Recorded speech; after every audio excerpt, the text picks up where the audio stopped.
Hello, welcome to Guide Glimpse. How to change Valorant in-game names.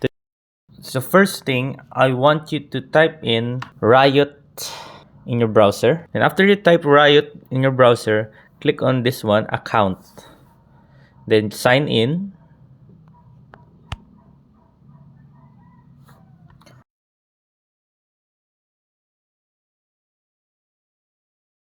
Alright, once you have signed in, you'll be in account management. And once you're in account management, you will see Riot ID. And here you can change your name. I'll change my name to KD30. And once I click save change, it will automatically save the username that I made. So yeah, that's about it. So yeah, that's how you change your username. Thank you. If you like the video, please consider giving us a thumbs up and subscribing for more content like this. Thank you.